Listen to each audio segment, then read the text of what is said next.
조국 전 조국혁신당 대표와 윤미향 전 의원에 대한 광복절 특별 사면이 임박했다는 관측이 나오면서 정치권에서는 갑론을박이 거세지고 있습니다. 국민의힘은 지난주 합동연설회에서 소란을 일으킨 전한길 씨에 대한 징계 여부를 논의하고 있습니다. 국회 연결해서 들어봅니다. 윤웅성 기자. 네, 국회입니다. 네, 조국 전 대표와 윤미향 전 의원에 대한 특별 사면 사실상 확정된 분위기인데 정치권 반응 어떻습니까? 네, 오늘 오후에 확정될 광복절 특사명단엔 조국 전 대표와 윤미향 전 의원이 이름을 올렸습니다. 감찰 무마 의혹으로 징역 10개월을 받은 백원우 전 청와대 민정비서관과 허위 인턴 등록 혐의로 벌금형이 확정된 윤건영 의원 등 친문 인사까지 대거 포함된 것으로 전해졌습니다. 민주당 핵심 관계자는 YTN과의 통화에서 사면 명단은 시대적 과제인 검찰개혁을 위해서 검찰의 과도한 수사를 바로잡는 거라고 말했습니다. 아침 공개회의에서 지도부는 조국, 윤미향 등의 이름이나 사면 명단을 아예 언급하지 않았습니다. 대신 계엄을 대통령 고유 권한이라고 옹호하는 국민의힘이 이 사면권을 비방하는 건 헛소리라고 비판했는데요. 직접 들어보겠습니다. 내란 동조 정당 국민의힘은 정치적 흥정을 말하기 이전에 극우 세력 전한길과의 흥정부터 끝내십시오.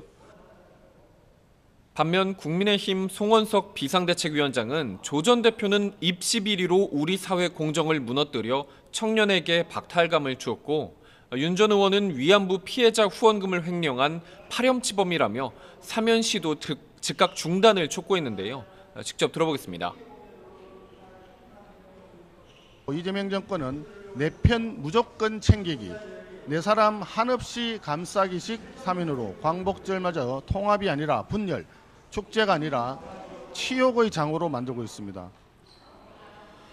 같은 당 김대식 비상대책위원도 YTN 라디오에서 윤 전 의원은 광복절 사면에 특히 부적절하다며 국민 통합을 위해 꼭 제외돼야 한다고 강조했습니다.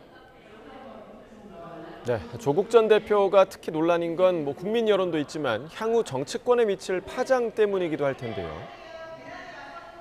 네, 조국 전 대표는 법여권에서 대선 후보급의 인지도를 가진 간판 주자라고 할 수 있습니다. 사면뿐 아니라 복권까지 함께 될 것이 유력해서 향후 정치 행보를 할 것으로 점쳐지는데요. 여권을 중심으로 조 전 대표가 내년 지방선거에서 서울시장이나 부산시장 등에 도전할 거란 관측이 나오고요. 동시에 이재명 대통령이 떠난 인천 계양을이나 강훈식 대통령 비서실장의 지역구였던 충남 아산을 등 재보궐 출마 가능성도 거론됩니다. 민주당 박지원 의원을 중심으로는 조 전 대표가 사면되면 민주당과 조국혁신당이 합당해야 한다는 주장도 나오고 있습니다. 서왕진 조국혁신당 원내대표는 KBS 라디오에서 당이 새로운 비전을 정립할 시점이라며 조 전 대표가 조속하게 정치 일선 복귀를 하면 좋겠다고 밝혔습니다. 혁신당은 복권이 확정되면 직후 기자회견을 열어 당 공식 입장을 밝히기로 했습니다. 네, 국민의힘 소식도 알아보죠. 지난주 대구 경북 합동연설회에서 소란을 일으킨 전한길 씨에 대한 징계 논의가 이루어진다고요? 네, 사안이 워낙 엄중해서 제명 조치가 유력하다는 관측이 나오고 있습니다. 당 윤리위원회는 조금 전 징계 개시를 결정했다고 발표했는데요. 전한길 씨에게 소명하라는 통지도 서면으로 보낼 예정입니다. 송원석 비상대책위원장은 지난 8일 전 씨가 대구 경북 합동연설회에서 이른바 찬탄파 후보들에게 배신자 등을 연호하며 소란을 일으키자 징계를 지시했는데요. 오늘 아침 회의에서도 당 명예를 실추시키고 분열과 갈등을 조장하는 선동 행위는 용납될 수 없는 만큼 전 씨의 죄질이 매우 엄중하다고 경고했습니다. 당 선거관리위원회도 10시 반부터 회의를 열고 전 씨와 같은 소란 행위 재발 방지 대책과 전당대회 출입을 위한 비표 관리 강화 방안 등을 논의하고 있습니다. 국민의힘 의원들이 모인 단체 대화방에서도 전 씨 같은 사람이 당을 좌지우지하게 해서는 안 된다는 등의 성토가 이어진 거로 알려졌습니다.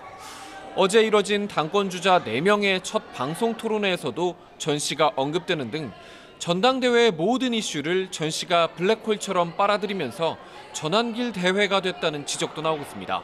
지금까지 국회에서 전해드렸습니다.